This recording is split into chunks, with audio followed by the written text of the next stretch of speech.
Hey, I want to give you a little bit of information you might not be aware of. A friend of mine lives in this house, and along with her in this house are her 19-year-old and 17-year-old kids.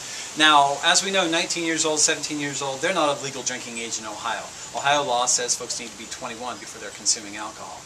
But what does Ohio law say about my friend providing alcohol to her own children under the age of 21 within the context of her home? And then what does Ohio law say about my friend providing alcohol to her kids' friends within her home?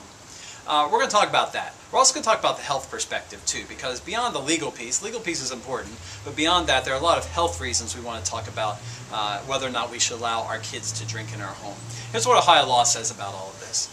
One, my friend is allowed to provide alcohol to her own children under the age of 21 in her home.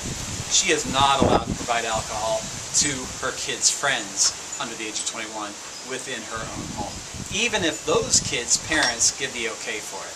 Not okay under Ohio law, and she can suffer a lot of penalties for that, ranging from fines up to $1,000, jail time of up to 6 months, even civil lawsuit. So lots of legal penalties that come into play here.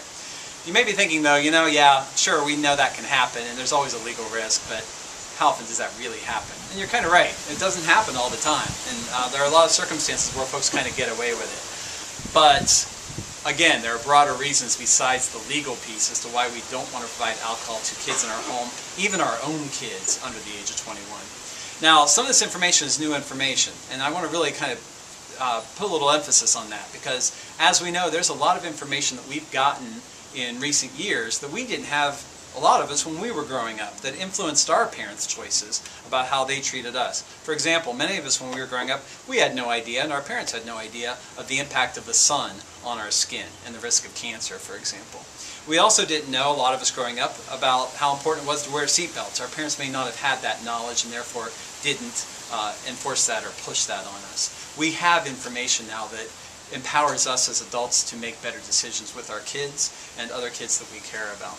And so really want to have that focus here. Now, some of the health information we know. We know that alcohol affects brain chemistry, particularly among adolescents. And adolescent brain development doesn't stop until folks are in their mid-20s. What that means is that when we're introducing alcohol at a younger age, when folks are under the age of 21, we can see an impact on brain development and brain chemistry, particularly in areas that affect learning and memory. That's huge, because of course we want our kids to be equipped with the most skills possible. We also see an impact from a health perspective and broader perspective, lifestyle and other things, in terms of some of the other things we as parents worry about with our kids. The risk of early sexual involvement, the risk of teenage pregnancy, risk of abuse in a variety of forms, of just simply not doing well in school. And we know that alcohol involvement has a direct impact on those other areas. Kids are more likely to engage in other activity or suffer harm or risk in some of those other areas because alcohol has an impact there.